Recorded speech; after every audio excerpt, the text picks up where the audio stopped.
진영의 논리입니다. 어느 진영에 들어갈 것인가의 논리입니다. 한편 쪽의 진영에 속해버리면 그쪽에서는 내 생각과 달라도, 내 이념과 달라도 그의 이념에 나는 사로잡혀야 되고, 내 뜻과는 달라도 그것을 참이라고 생각하고 걸어가야 하는 진영의 논리가 우리나라에는 팽배하게 있습니다. 이 진영의 논리가 정말 무서운 것은요, 한편으로 진영에 속해버리면 거기에선 나의 가치와는 상관없이 그 진영의 논리에 따라서 나는 말하고 행동하고 따라가야 할 수밖에 없는 문제점이 있습니다. 제가 별로 좋아하지 않은 작가이긴 하지만 한때 좋은 글들을 썼던 이문열 씨의 책에 우리들의 일그러진 영웅이라고 하는 책이 있습니다. 아마 여러분들도 대부분 다 읽어보셨겠죠. 그는 엄석대라고 하는 이 사람이 나오는데요. 그는 요즘 말로 말하면 학교 짱입니다. 거기에 나라고 하는 병태라고 하는 아이가 그곳에 들어갔는데 거기에 속해야 하는 거예요. 괴롭힘을 당합니다. 너는 내 편이 돼야 돼. 내 진영이 돼야 돼. 괴롭힘을 당하다가 그 진영에 들어가는 순간 내가 생각했던 사고나 내가 생각했던 가치나 내가 생각했던 꿈이나 이거하고는 상관없이 그 진영의 논리대로 움직여야 되는 것이 진영 논리의 문제점이에요. 여러분 그러지 않습니까? 여러분 혹시 어디에 속해 있다 보니까 그 속해 있는 대로 우리가 움직여야 되는 그런 경우를 당해 보신 적은 없습니까? 개인적인 얘기인데요. 우리 교회는 2002년에 시작했습니다. 정확하게는 2001년 10월에 시작을 했는데요. 그때 청년들 나이가 다 어렸습니다. 빗대어서 이야기하자면 우리 진영 전도사님이 그 당시에 고등학교 3학년, 대학교 1학년 이때쯤입니다. 그래서 제가 개척을 하고 한 3년 동안은 제 차를 타고요 논산훈련소를 무지하게 많이 갔어요.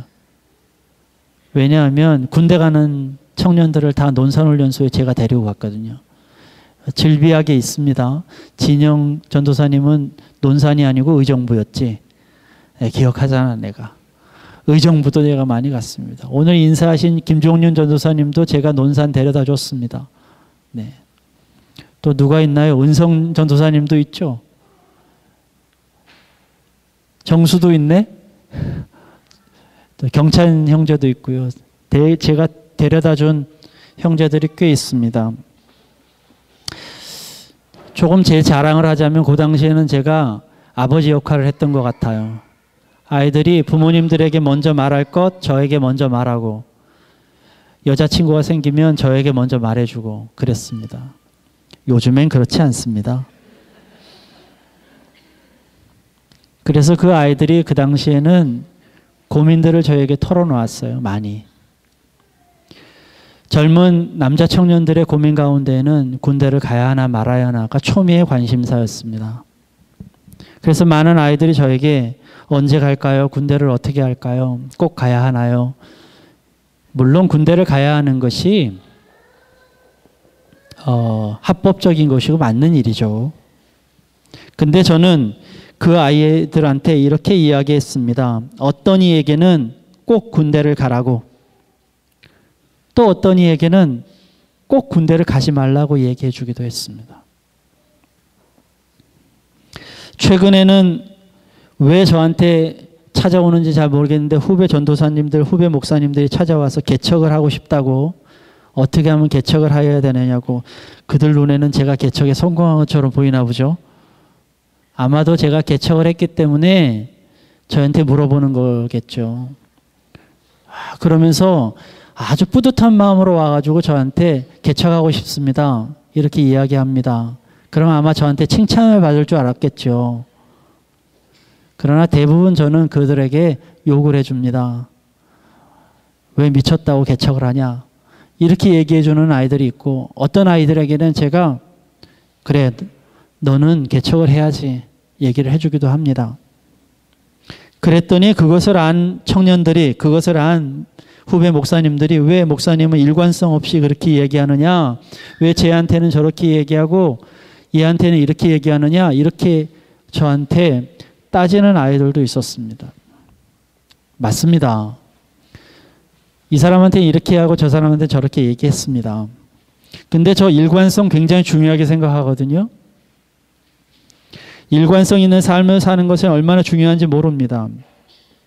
그런데 분명히 생각하는 것은 군대 문제, 여자와 남자가 교제하는 문제, 목회의 문제, 저는 이 문제로 여러분들을 판단하거나 여러분들에게 가이드하지 않습니다. 저에게 중요한 것은 그 사람의 생명입니다. 중요한 건 그 사람이 정말로 군대가 필요한 건지, 그 사람이 정말로 이 교제가 필요한 건지, 그 사람이 정말로 개척이 필요한 건지가 저한테 중요하지, 개척을 해야 하는 것 때문에 이 사람이 필요하다고 생각한 적이 한 번도 없었습니다. 군대 가야 합니다. 분명히 가야죠. 그것이 합법적입니다. 그러나 저에게는 그 군대가 이 생명에게 필요한 건지가 중요한 것이지, 군대에 이 생명이 필요한 것이가 중요하지 않았습니다. 여러분, 어떻게 군대를 위해서 사람이 있습니까? 사람을 위해서 군대가 있는 것이죠. 왜 이 땅에 군대가 필요합니까? 생명을 지키려고 군대가 있는 것이 아닙니까? 근데 왜 우리는 군대 때문에 사람들을 이렇게 흔들으려고 합니까? 그렇게 살아서는 안 되지 않습니까? 어떤 사람들은 교제를 합니다. 내가 교제를 할까요? 결혼을 할까요? 결혼해야 하나요? 말아야 되나요? 이렇게 이야기합니다. 저는 그때마다 그 대답이, 그 질문이 어리석다고 생각합니다. 어떻게 결혼을 위해서 사람이 있습니까? 사람을 위해서 결혼이 있죠. 질문을 이렇게 해야 합니다. 나에게 결혼이 얼마나 중요한 걸까요? 나에게 이 사람이 얼마나 중요한 사람일까요? 이 사람을 통해서 내가 얼마나 시너지가 만들어질까요?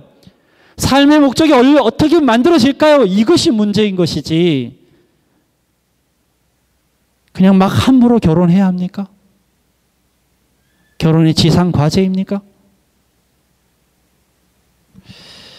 성경에서는 하나님께서 아담을 만드시고 그 다음 여자를 만드실 때에 결혼이 필요해서 여자를 만드셨다고 써 있지 않습니다. 아담을 보기에 외로워 보였기에. 다른 말로 표현하겠습니다.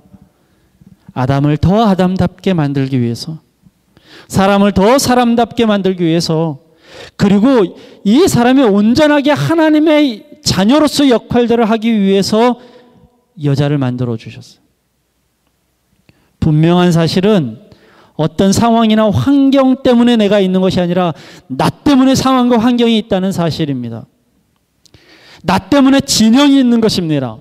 나 때문에 편이 있는 것이고, 나 때문에 교제하는 사람이 있는 것이고, 나 때문에 응원하는 사람들이 있는 것입니다. 사람을 위해서 모든 것이 존재하는 것입니다. 그것이 바로 생명입니다. 오늘날 교회들은, 특별히 신앙의 사람들은 하나님의 논리를 진영의 논리로 실추시켜 버렸습니다. 어떤 의미냐면, 교회 다니는 사람들을 가만히 보면 마치 이 땅은 하나님과 사단의 싸움처럼 여깁니다. 그래서 우리는 뭔가와 싸워야 된다고 생각을 해요. 많은 사람들이, 저는 영적인 싸움이라는 이야기를 많이 하는데, 영적인 싸움은요, 내적인 싸움이지 외부적인 싸움이 아닙니다. 그런데 많은 사람들은 영적인 싸움을 외부적인 싸움이라고 생각해요. 그래서 어떻게 생각하느냐면, 내 이 땅의 이단들과 싸워야 되고, 이 땅에 불교 믿는 사람들과 싸워야 되고, 정승을 세우는 사람들과 싸워야 된다고 생각합니다. 그것이 마치 신앙이 아주 깊은 사람처럼 생각합니다. 이게 진영의 논리입니다. 마치 내가 거기에 속하여 있으면 하나님께 속하여 있는 것처럼 생각하고, 그러지 않은 사람들은 하나님께 안 속해 있는 사람처럼 생각해서 그것을 대립시키면서 신앙생활을 하려고 하는 사람들이 있습니다. 교회가 거기 위에 서 있습니다. 근데 저는 여러분에게 묻습니다. 기독교가 종교입니까? 기독교가 불교와 똑같은 종교입니까? 유교와 똑같습니까? 그래서 여러분들은 불교의 사람들과 대척점을 두면서 싸워야 합니까? 내가 그렇게 생각하는 순간, 내가 그렇게 진영에 서 있는 순간 나는 어떻게 되냐면 나는 똑같은 불교의 종교와 똑같은 그러한 신앙생활을 할 수밖에 없습니다. 여러분, 깡패와 싸우면 깡패가 됩니다. 정치인과 싸우면 정치인이 되는 것이고요. 꿈 있는 사람과 싸우면 꿈쟁이가 되는 것입니다. 내가 누구와 싸우냐에 따라서 나의 가치가 달라지는 것입니다. 여러분이 세상과 싸우면 세상과 똑같은 사람이 되는 거예요. 그것이 진영의 논리입니다. 사단은 진영의 논리로 우리를 함몰시킵니다. 그것을 볼 수 있는 것이 예수님께서 유혹을 당하실 때에 사단이 직접 나타납니다. 그리고 예수님을 세 가지로 유혹하죠. 여러분 다 아시죠? 설교 초부터 이렇게 긴장된 표정을 지어주시니까 제가 당황스러웠어요. 제가 좀 긴장했나 봐요. 세 가지 이야기를 가만히 보면 참 재미있습니다. 제일 처음에는 빵의 얘기를 합니다. 오늘날로 말하면 경제입니다. 먹고 사는 문제이죠. 사단이 얘기합니다. 먹고 사는 문제를 너가 쥐어라. 근데 여러분 가만히 보십시오. 먹고 사는 문제는요, 잘 먹는 사람과 못 먹는 사람의 문제가 생깁니다. 그러니까 거기에 우리가 기준을 두면 마치 내가 잘 살아야 되는 사람 편에 속해야 되고 못 살아는 사람 편에 속한 사람들은 저주받은 사람처럼 생각하게 됩니다. 그래서 양극화가 있습니다. 오늘날 교회에서 우리는 어떻게 봅니까? 교회에서 이 문제를 어떻게 봅니까? 마치 잘 사는 사람들은 축복받은 사람처럼 생각하고 못 사는 사람들은 저주받은 사람처럼 생각하는 것, 이것이 진영의 논리입니다. 만약에 우리가 그것을 생각하고 있다면 그거는 사단의 프레임입니다. 두 번째는 뭐라고 얘기합니까? 너가 뛰어내려보라. 능력을 말하라는 것입니다. 어디를 가든지 너희 능력을 드러내보라 라고 얘기합니다. 오늘날 어떻게 합니까? 능력 있는 사람들이 잘 사는 사람들이고 능력 있는 사람들이 세워지는 사람들이고 능력 있으라고 자꾸 얘기하지 않습니까? 교회에서도 마찬가지입니다. 능력 있는 사람들 쓰려고 하고요. 뭔가 괜찮은 사람들을 쓰려고 하고 뭔가 높은 사람들을 쓰려고 하는 것들이 우리에게 있지 않습니까? 이것이 바로 진영의 논리입니다. 사단의 프레임입니다. 사단은 더 노골적으로 얘기합니다. 이제는 뭐라고 하냐면 너가 하나님을 선택할래? 사단 나를 선택할래? 라고 얘기합니다. 그래서 하나님을 똑같이 사단과 동급으로 만들어버리는 그런 신앙을 우리가 갖도록 말하고 있습니다. 근데 여러분 어느 순간 나도 신앙이 마치 이렇게 사단과 하나님을 동급으로 여기는 그런 신앙생활을 하고 계시지는 않습니까? 근데 놀랍게도 하나님께서는 이런 진영의 논리로 우리에게 말씀하시지 않았다는 사실을 여러분 아십니까? 하나님께서 태초에 천지를 창조하실 때에 동산 중앙에는 선악을 알게 하는 나무를 심으셨습니다. 그리고 인간에게 요구하셨습니다. 절대로 먹어서는 안 된다.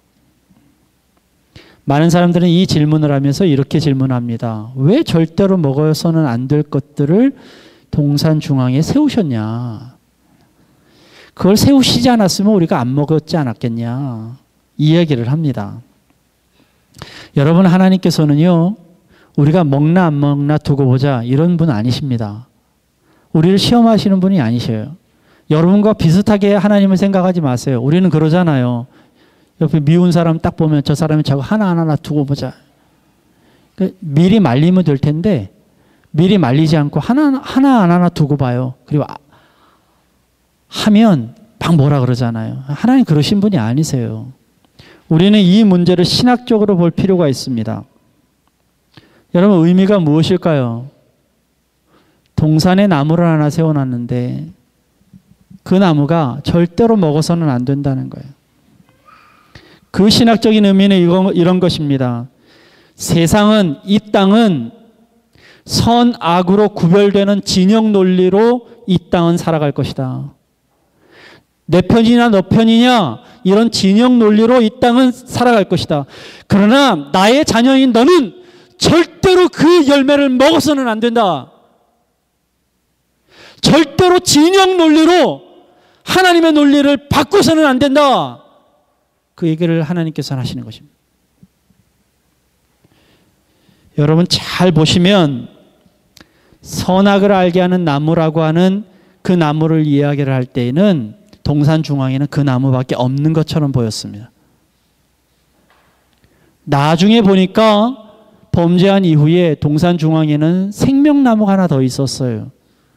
왜 그러냐면 좀 이따가도 말씀드리겠지만 생명나무는 하나님께 속한 것입니다. 그러니까 우리에게 말할 필요가 없었죠. 우리가 지킬 것이 아닙니다. 생명나무는 하나님께서 지키시는 것입니다. 하나님께서 우리에게 생명을 주시는 것입니다.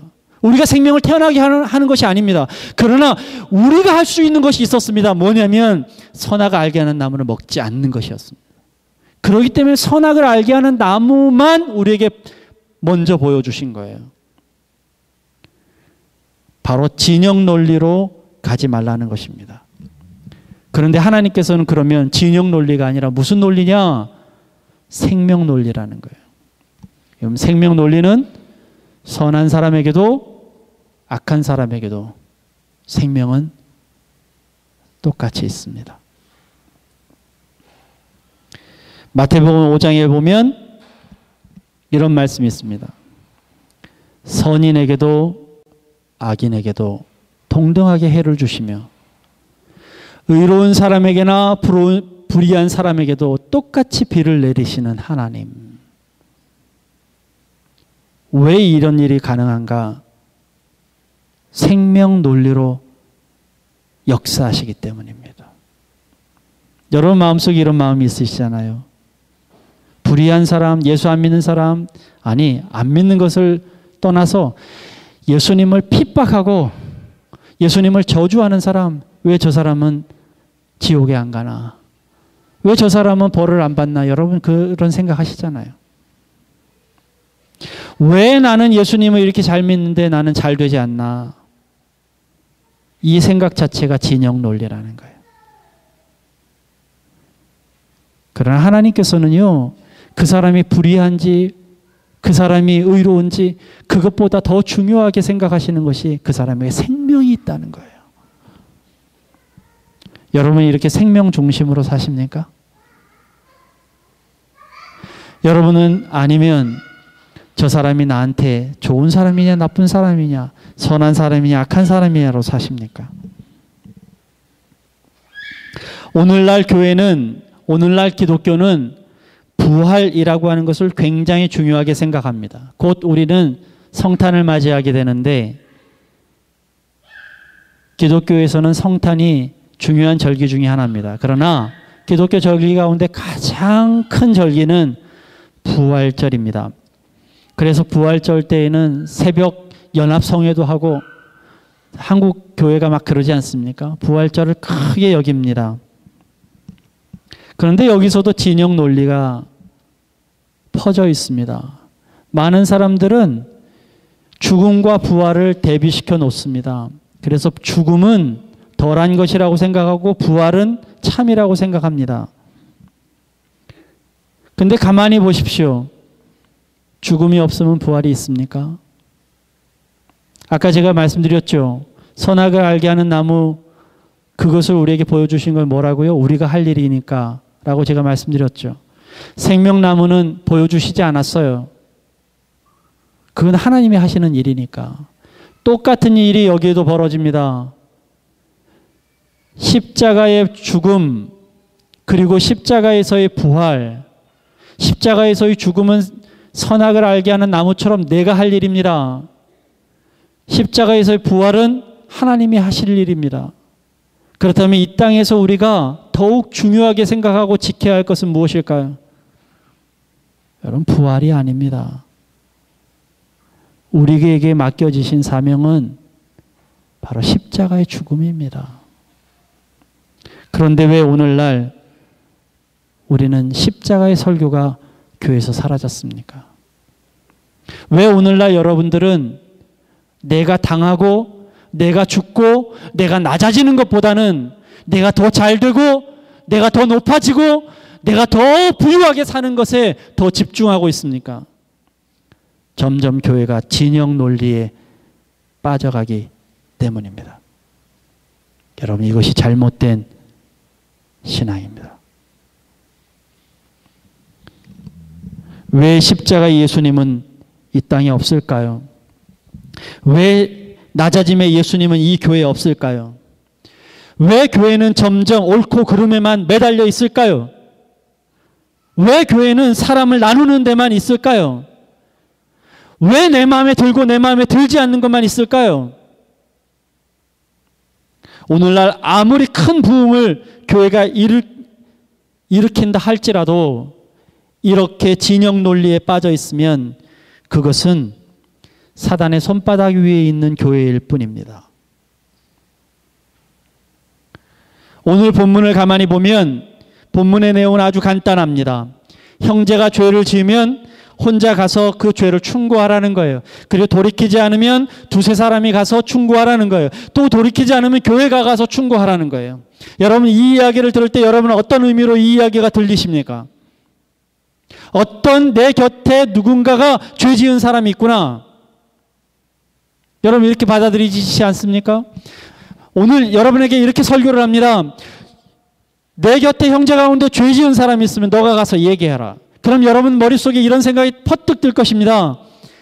아, 누군가는 죄를 지었어 지금. 저 사람한테 가서 내가 얘기를 해야지. 그 순간 여러분 머릿속에는 그 사람은 죄 지은 사람, 나는 죄 짓지 않은 사람. 이런 진영 논리가 확 들어옵니다.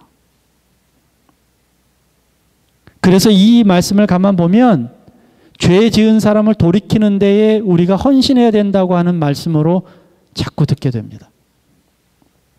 제 말씀이 좀 어려운가요, 오늘? 중요한 사실은 이 말씀은 어떤 사람의 죄를 돌이키는 데 목적이 있는 것이 아닙니다. 이 말씀의 목적은 끝까지 용서하라는 말씀입니다. 왜 그렇게 되는지를 설명하겠습니다. 끝까지 용서하여라. 혼자 가서 그 사람에게 충고하면서 용서하는데 용서가 안 되어지면 너가 두세 사람이 가서 용서해. 안 되어지면 교회가 가서 용서하여라. 그러기 때문에 그 다음 나오는 구절이 바로 7번씩 70번이라도 용서하라는 예수님의 말씀이 나오는 것입니다. 이 말씀을 좀 더 해석하기 위해서는 그 다음 말씀이 필요합니다. 우리 18절의 말씀을 함께 읽어보기를 원합니다. 한 목소리로 한번 읽어보시죠. 오늘 본문 말씀 18절입니다. 같이 읽습니다. 시작. 내가 진정으로 너희에게 말한다.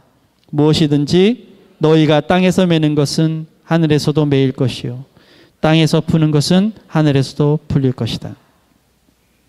땅에서 매면 하늘에서도 매인데요. 저는 이 말씀이 무엇인지 잘 몰랐습니다. 이 말씀에 대해서 묵상하면서 저는 이 생각을 하게 되었습니다. 내가 땅에서 매이면, 다시 말하겠습니다. 선악을 알게 하는 나무에 매이면, 다시 말하겠습니다. 선악에 대해서 매이면, 또 다시 말하겠습니다. 이 땅의 진영 논리에 매이면 우리는 하나님의 말씀을 들을 수 없다는 거예요. 여러분, 나의 가치 판단의 기준으로, 세상의 논리의 기준으로 참과 거짓으로 나누면, 내 가치관으로 저 사람을 정죄하면 하나님의 음성이 들리지 않는다는 거예요. 정말로 내가 하나님의 음성을 듣기를 원하면 땅의 논리, 땅의 진영의 논리에 벗어나야만 합니다. 땅의 진영의 논리에 갇히면 하나의 역사를 이룰 수 없는 것입니다. 정말로 하나님의 음성을 듣기 원하면 나는 하나님이 정말 원하시는 것이 무엇인지를 알아야 합니다. 그것이 무엇인지 19절에 나와 있습니다. 19절도 같이 읽습니다. 같이 읽습니다. 시작. 내가 진정으로 거듭 너희에게 말한다. 땅에서 너희 가운데 두 사람이 합심하여 무슨 일이든지 구하면 하늘에 계신 내 아버지께서 그들에게 이루어 주실 것이다. 자, 제가 좀 너무 딱딱하게 얘기했나요? 원고와 상관없이 좀 얘기하겠습니다. 여러분 보세요. 사람을 용서하는 이야기가 나왔어요. 그러다가 갑자기 땅에 매이면 하늘에서 매일 거래요. 연관성이 좀 있어요? 그러다가 갑자기 두세 사람이 모여서 나에게 구하면 내가 다 이루어 주겠대요. 무슨 연관성이 있을 것 같습니까? 여러분, 내가 혼자 골방에서 기도하는 게 아니에요. 지금 여기 성경 말씀엔 두 사람이 기도하면, 두 사람이 합심하여 기도하면, 여러분 두 사람이 모여서 합심하려면 어떻게 합니까? 그 사람을 있는 모습 그대로 받아들여 줘야 합니다. 그 사람을 용서하지 않고는 안 됩니다.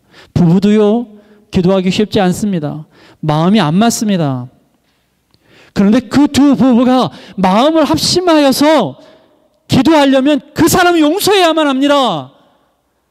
오늘 이야기는 어떤 한 형제를 용서해야만 하나님의 음성을 들을 수 있다는 이야기를 지금 하고 계신 것입니다. 그것이 세상에서는 땅의 논리로, 진영의 논리로 그 사람과 다투고 그 사람이 이 사람이고 나는 나고 이런 것이 아니라 그 사람이 어떤 사람이든 그 사람이 어떤 논리를 가졌든 하나님의 논리는 그 사람을 용서하는 데 있다라고 이야기하시는 하나님의 음성을 우리는 오늘 들을 줄 알아야만 합니다. 다른 말로 말하면 그리스도인의 삶은 용서에 기초한다는 것입니다. 사랑하는 여러분, 인간은 완벽하지 않습니다. 서로 생각이 다르고요. 서로 길이 다르고 서로 뜻도 다릅니다. 그런데 그들이 만나서 하나님의 길을 가는데 어떻게 문제가 없겠습니까? 제가 축복하면서 하는 말인데요. 우리 동우 형제하고 민정 자매 이제 이번 주에 결혼하면요.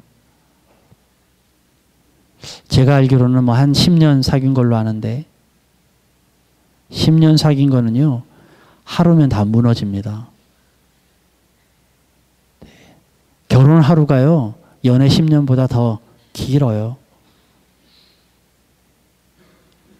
이제 수많은 부딪힘들이 생깁니다. 근데 순간 내 마음속에 이 사람이 이런 사람이었어? 이런 순간 망합니다.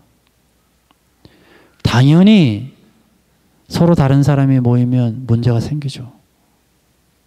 당연한 거 아닙니까? 서로 뜻이 다른 사람들이 얼굴도 다르고 자라는 환경도 다르고 성별도 다른 사람이 만났는데 어떻게 똑같을 수가 있습니까? 문제가 있는 게 당연한 것입니다. 복음을 전하는데 문제가 생기는 건 당연한 것입니다. 교회가 만들어지는데 문제가 생기는 건 당연한 것입니다. 그걸 너무 심각하게 생각하지 마세요. 세상에서 사는데 어려움이 있는 것 당연한 것입니다. 어떻게 우리가 우리 뜻대로 다 뭐든지 다 이루어지겠어요? 그러나 문제는 딱 한 가지입니다. 똑같은 고난을 당한다 할지라도 내가 어떠한 고난을 당하느냐에 의해서 가치가 달라지는 것입니다. 똑같이 고난을 당하고 어려움이 생기는데 어떤 이들은 하나님의 일을 하다가 고난을 당한 사람, 하나님의 명령을 따르다가 생기는 문제가 있는 반면에 어떤 이들은 자기 좋을 대로 하다가 생기는 문제가 있습니다. 가치가 다릅니다. 교회에서도 많은 문제가 있습니다. 사람들이 교회들을 손가락질합니다. 그런데 손가락질하는 그 사람들은 정작 문제가 없을까요? 문제는 다 있습니다. 그러나 정말 중요한 것은 문제를 마주하는 것, 어려움을 마주하고 어려움을 당하는 것이 아닙니다. 어떤 문제를 마주하는가, 어떻게 하다가 어려움을 당하는가, 이것이 중요한 것입니다. 자기 잘 먹고 잘 살려다가 문제가 생긴 그 기도와 남을 위해 살다가 용서하다가 하나님의 일을 하다가 당하는 문제의 그 어려움이 어찌 같을 수 있겠단 말입니까? 여러분은 어디에 가치를 두면서 어려움을 당하시겠습니까? 어떤 이들은 나라를 위해서 일하다가 목숨을 잃고, 어떤 이들은 혼자 잘 놀다가 목숨을 잃기도 합니다. 어떤 이들은 아름다운 꿈을 꾸다가 생계의 어려움을 당하기도 하고, 어떤 이들은 자기 잘 먹고 잘 살려고 욕심부리다가 생계의 어려움을 당하기도 합니다. 여러분은 어떤 어려움을 희망하십니까? 하나님께서는 오늘 생명의 논리를 우리에게 얘기하시면서 이 생명이 문제가 있다 없다가 아니다, 어려움이 있다 없다가 아니다, 높고 낮은 게 있다 없다가 아니다, 너희 돈이 많고 적음이 아니다, 그 영혼이 어떠한 것으로 살 것인가, 그 영혼이 어떠한 마음으로 잘 살 것인가, 그 영혼이 어떠한 마음으로 어려움을 당할 것인가, 그것이 중요한 것이다 라고 우리에게 말씀하시는 것입니다. 그것을 온전하게 보기 위해서는 우리의 삶의 목표의 태도가 바로 용서여야만 합니다. 선악의 기준이나 감정의 기준으로 혹은 영적인 잣대로 우리는 사람들을 평가해서는 안 됩니다. 무조건 용서해야만 합니다. 무조건 용서해야 우리는 주님의 곁으로 주님의 말씀을 들을 수가 있습니다. 왜 용서를 해야 하느냐고, 분명히 잘못은 저 사람이 했는데 왜 내가 용서를 해야 하느냐고 묻는 영혼이 있다면 저는 한마디로 말씀드리고 싶습니다. 내가 용서를 가져야 땅에서 매이지 않기 때문입니다. 난 정말 억울하다고, 오히려 나는 용서를 받아야 된다고 이야기하는 사람에게 딱 한마디 말씀드립니다. 내가 용서를 해야 하늘에서도 풀리는 길이라고. 내가 무조건 용서를 해야 하나님의 음성이 들리는 것이라고. 오늘 본문에서 분명히 말씀하십니다. 용서하는 곳에 내가 너와 함께 하겠다. 하나님이 함께 하시는 곳은 바로 여러분 안에 잘잘못과 상관없이, 진영의 논리와 상관없이, 기준과 상관없이 여러분 안에 무조건적인 용서가 있을 때에 그곳에 하나님 함께 하십니다. 그리스도인들의 삶의 태도는 용서입니다. 여러분 안에 용서의 영이 차고 넘치시기를 주님의 이름으로 기도드립니다. 기도하겠습니다.